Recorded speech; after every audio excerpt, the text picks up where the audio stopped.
Welcome into the latest edition of Extra Time. Thank you very much, as always, for your tweets. Craig Burley with me here in the studio. Shaka Hislop. We learnt that Mario's going to the Champions League final tomorrow. What a moment. Yeah, and he's going to try and avoid Frank Leboeuf. Yes, I think that's what most people do when they go to Paris. Most people, not when they go to Paris. Most people in Paris try and avoid Frank. Just to avoid Frank. You know he goes around Paris in a little scooter? You know he goes around in his 98 kit. Yeah, he's got the World Cup sellotape to the top of his head. You guys really love Frank, I hear it. Oh man, he's got a big megaphone. Frank Leboeuf here, World Cup winner. Come get your picture. Lauren Blanc running behind him because you took my medal. Hey Shaq, how was Newcastle, man? Did you have a good time? I had a really good time. It was really good. Oh, fantastic. The place is buzzing, man. It's great. Yeah? It's a great What's this I'm place to hearing be. that you went out in the town and nobody recognised you? I did not go out into the town, Craig. I've never been out in Newcastle. I was told... I've got nothing to do with this. I was told... Oh, we're here. Sorry, sit up, lovely. I was told you went out for a little... Well, you did a Leboeuf. You walked around town to see who would recognise you. And nobody did. Oh, there you go. Shaka's in one of those old Newcastle goalkeeping tops, the baggy ones. Yeah. With all the colours. And he's got a big set of gloves on. And they're going, who's that guy walking around? Who's this idiot? Although Shaka probably not as baggy now these days. And he's got that mayor of Newcastle. He's got the big thing. You know, with the mayor. Yeah, the medallion kind of medallion. thing. And he's got his framed whatever it is. That's beautiful. We were very proud of you, Shaq. Well, I was very proud of you. You're proud. That's nice, isn't it? Isn't that nice? What's nice? What was it? Well, because it's all his charity work. Because he set up the show Races in the Red Card. He did that in Newcastle, and he was being... Doesn't mean he did it in Newcastle. That's where he did it. That's where he started it. He's a Harlem Globetrotter. The man's everywhere. He starts things in every country. Hey, at least they gave him a great seat though in the stadium. I don't know if you guys saw where he was sitting. That was some serious seat where he was sitting. Yeah. I gotta give him props for that. Wow, that seat was impressive. Right. Where's your seat? Oh, your seat's going to be VVIP, isn't it, Mario, in Paris? I would not go if I had a bad seat. I'm sorry, then. Yeah, I know. You'll be there. Be once in the halfway line with the TV and the servers, bringing them everything. For Shaka, is there a more complete goalkeeper than Alisson when you combine his ability to read the game and control his box, his shot-stopping reflexes and distribution? Yeah, listen, I think Alisson, at very least, is top 3 in the world. I think that's up for debate alongside Courtois and Manuel Neuer. He does everything, as you would expect for somebody of that quality. He does everything. I guess there are other goalkeepers who are better in certain aspects, but all round, as I say, one of the top 3 in the world, without question. Mario, who was the best goalkeeper you played with? Edwin van der Sar, by far. You know, I've learned so much from him. You know, as a player, you know, I was young. I was 19 years old. I was actually at school and in the first team of Ajax, and the things he was telling me, still resonates to me. Like if I talk to players, you want your goalkeeper to really explain to you what he wants you to do, because that's very important. When you were playing for Chelsea at 16, were you still going to school? 16? Yeah. What do you mean? Well, when you moved to Chelsea, were you going to school as well? No, I'd left school. Yeah, that kind of shows. I did. Yeah. Because I'd done everything. I had achieved everything I wanted to achieve. Yeah. But the school asked me. I had to go to school because Louis van Gaal was my coach, and trust me, he rang my school to check if I was coming. So I had to go to school. Yes. Wow. Yeah. Oh no, we were done and dusted at 16. That was it. You learned enough. The school said, "Listen, there's nothing more we can do for you here. Yeah, off you go." No worry, Greg. You're good. You're good. The only thing left for you is to get life skills. School just gave up. Go to London. Get some life skills. But when I told them I was leaving, they said, "Oh, we thought you'd left a couple of years ago." Saw a video which clearly shows Son asking someone if Salah scored during the Spurs-Norwich match. Do players really pay attention to the scoring title and think of stats during a game? Do managers factor in scoring titles and player bonus, etc., prior to their last match day? Read me that again. It was Son against Salah. Son asked whether or not Salah had scored, because obviously they're both competing for the Golden Boot. How much does a player really care about that? Well, obviously they do. Okay. It's not. I don't know. What was the other part of it? Managers. Would managers play you because they know you're in the hunt for the Golden Boot? Well, the answer is maybe yes, depending on what the scenario was.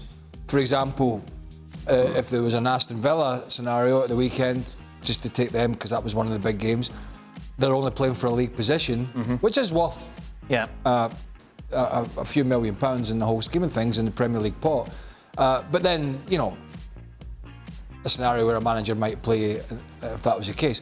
I hasten to add, if you're in that position anyway, there's a fair chance the manager's going to be playing you anyway. Yeah, exactly. So that's why you're in that position. But if, for example, Tottenham were going for the Champions League, which they were, places, and Heung-min Son had a bad run in form and had scored his goals early in the season, and they had a big game, not against the Norwich in particular, but an even bigger game, then Conte wouldn't have played him. Yeah. No. He wouldn't have gone, I'm going to risk getting fourth spot so that my man can maybe bag a couple of goals. I'm just picking a team to win a game. It depends on the scenarios, would be my point. What are you laughing at? Craig, if you're a player in the PSG dressing room, would the power dynamic be awkward knowing Mbappe picked the coach, has a seat on the board and asked to sign and ship out players? Yes. Yes. You wouldn't like it? No. Neither would all the guys that I played with. Right. I don't mind guys going to the manager and having a good relationship with him.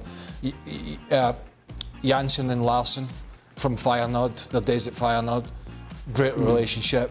You know, Glenn Hoddle, Ruud Gullit and others, good relationships with players.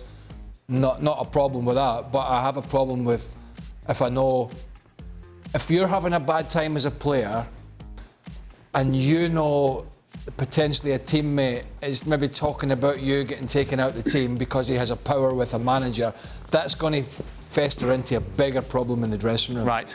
Yeah. It just is. Right. If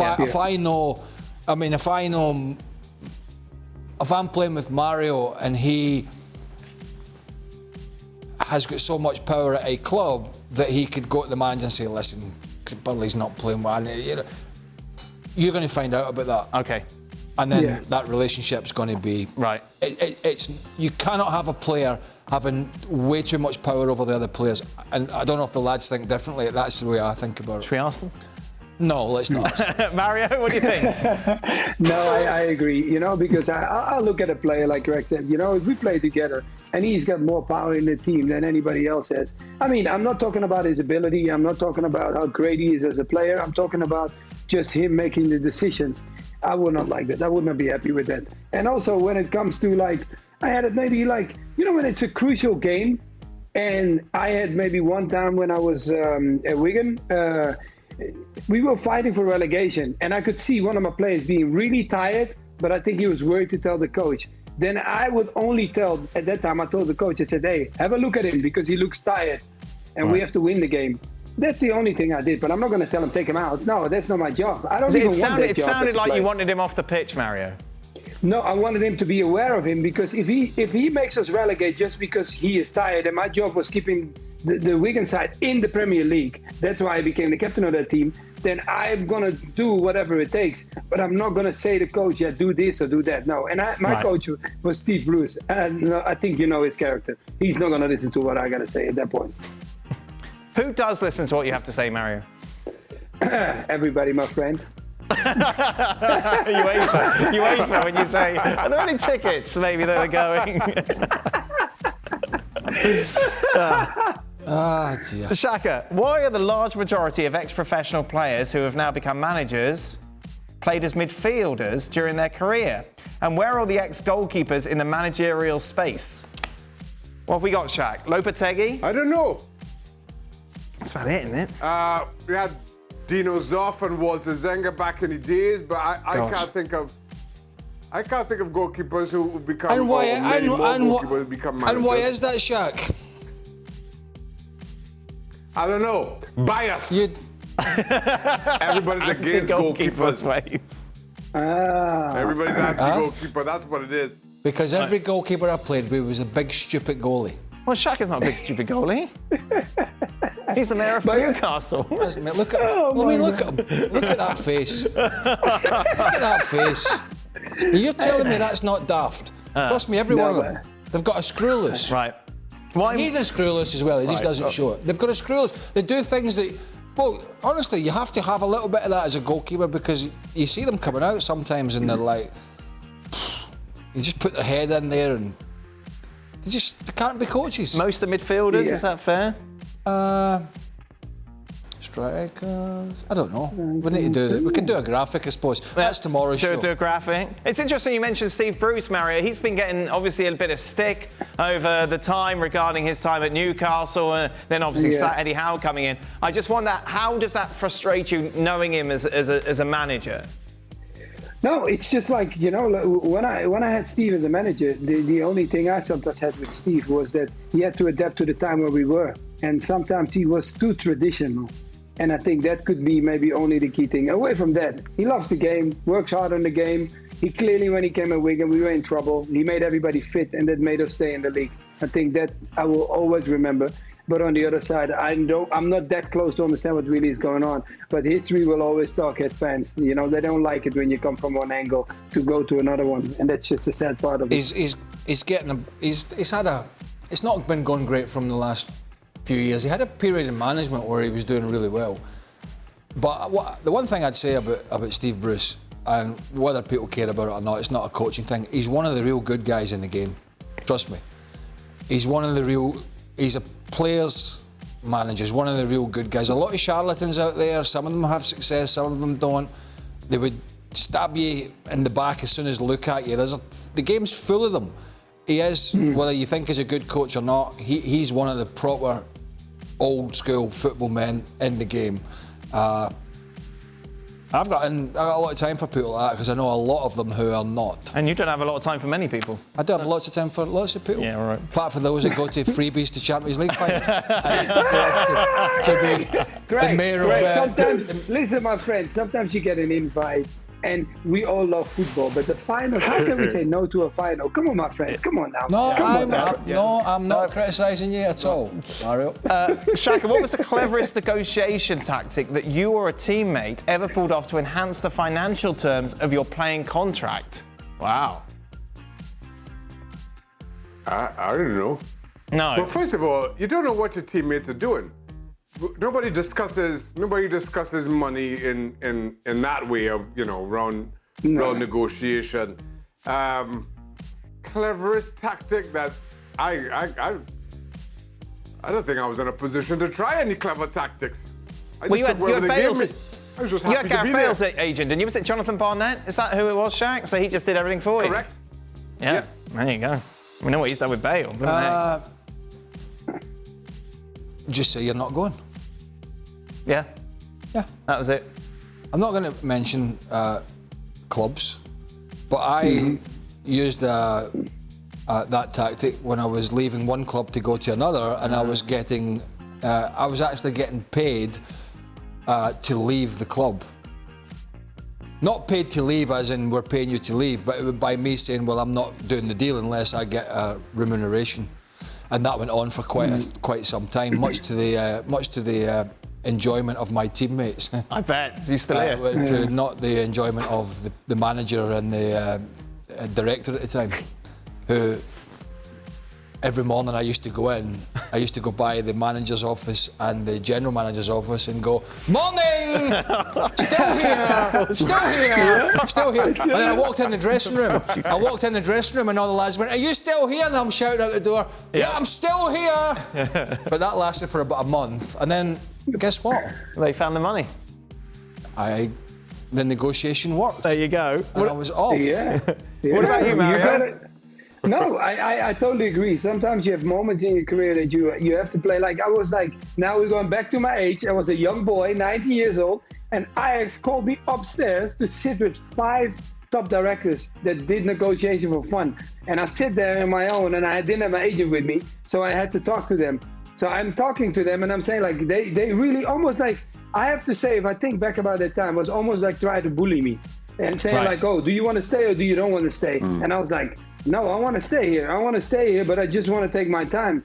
Next thing you know, I signed a 2-year deal, and then we came to at the end of the 2 year, they wanted to renegotiate with me, and then they gave me 1 week to think about it because they already had a feeling that I was leaving. I didn't mind it, but then I had one situation with Feyenoord and PSG calling me, and that just implemented the attraction to you, and that's what Chelsea knew, and then I signed for Chelsea. That's how my journey went. The funny thing was, the individual I was dealing with is well renowned within the game that he doesn't take defeat badly. Yep. Doesn't take defeat well. Yes, I know who you're talking about. And when my agent said to me, well, the deal's off if you're not going to do it, and I kept saying, oh, I'm not going then. After a month, the individual at the club didn't phone the agent or me. He phoned the other club. He went, deal's back on, because he didn't want to admit. Have you seen that individual since? Yes. And it's okay? Yes. Oh, there you go. I don't hold grudges. Sorry? I don't hold grudges. You know, Honestly, I don't have a problem with it. I spoke to I'm not going to mention names. I've spoke to the individual many times. I don't want to. Okay. Also, you know, I had a really bad relationship with John Gregory. Yes. When John was at Derby. Yes. We both had faults, and you know, it ended badly for the both of us. But I've told you this before. John was not allowing me in the car park and doing silly stuff. When I saw John, I talked to him. Right. Honestly. Why do you upset people everywhere you go? I don't. Sometimes personalities clash. Final question. And you got to stand up for yourself. What was the summer break like for footballers back in your day? Brilliant. Brilliant. Any memorable summers come to mind? Every summer. Do you know what they do now? I would imagine they do now. They get programmes. Yes. Yeah, I imagine so. Programmes. But the season finished. Maybe you went on an end of season tour, depending what club you were at. Maybe you went on a tour, which was a bit of a jolly up. Played some games. Somebody got money. Yeah, I mean, like the club. Somebody got some money for it. You had a few beers, and you celebrated a good season, a bad season, or whatever with your teammates. And then you went, see you in 2 months. Did you not miss it though? The camaraderie, the daily meeting up with the boys, training, because you're going to go from that. You need that break. You're going to go from that environment though. But you know you're having that environment again. Like you're with your family, you're every day with them. You go on holiday. Yeah, but you can't go on holiday for 2 months. Yeah, you take a big long holiday, Right. and then you know you're going back into pre-season. The horrible part of it, and it's probably different now because their fitness is probably monitored through the summer. Yeah. Although they need rest, they still need rest. You think they got to wear those special bras all the time, yeah? My experience is that you just took time off, you had a complete rest, and then you dreaded going back for pre-season. Right. And the amount of players I saw coming back that had clearly had a good summer when they got on the scales. Fat hanging off them. Imagine it. Shaka, I can only imagine, like the full-time whistle goes, how long is it then until you're back in Trinidad? As quick as possible. A couple of times, the lads would go on an end-of-season trip for a few days to Marbella or something of the sort. But then I would always go back to Trinidad because I'd been away from Trinidad for months. As you know, my wife also from Trinidad, so we would just head straight back as soon as we could and be there for as long as we could. And what's changed? You're still doing that now. But wait, Shaka, so you the season would finish and you'd go. The season would finish and you'd go away with all the boys. For nearly 2 months now. Huh? The season would finish and you'd go away with all the boys. Yeah. How did you get away with that? Well, he's a mayor. If I said to my wife, I'm going home now, season's finished, I'm off. Oh my God. See you later. Yeah, but you're weak. Yeah, that's true. I am It's weak. it's an end of season. It's an end of season trip. End of A season debrief, trip. as it A would. debrief. Oh my God. Catch the ball more next season, A Shaka. debrief. Yeah. But let's have a quick debrief. Wait. But then let me ask you something. And let me ask the guys something. Have you guys not had a moment when you had to ask for a player to the wife or tell the player like, hey, it's my birthday, let's go out? I'm sure one of you guys have seen that. Because when I got to Chelsea, Some of the players told me, Mario, pretend like it's your birthday today so we can go out. And they did. Hey, they dropped that knowledge a couple of times. Mario, just say it's your birthday. And I go, what do you mean it's my birthday? My birthday is at the end of the year. No. Just pretend like it's early of the year. So we do like it's your birthday. And then we pretend like we go home and we say, hey, we got to go out. Mario is celebrating, you know, everybody's going. Fantastic. And I said, it wasn't his birthday 2 weeks ago. Now, we pick another player every time, man. I'm checking in with you. It's not that there's anything bad, and I'm not going to tell this story. Okay. But do you think it's a very clean story? Right. I can do it without naming names. The Brian McBride story on the Fulham player. I don't remember that. You've just named names. All right, I won't go into it too much, but there was when Brian, who's, you know, a lovely guy, Brian tells a great story that one of the Fulham players, that's very generic now, so we're good. One of the Fulham players told his wife that after every game, home game on a Saturday, the players had to go in and spend the night in the hotel for rest and recuperation. That's a killer move. No. Now that to me, as a man with at home.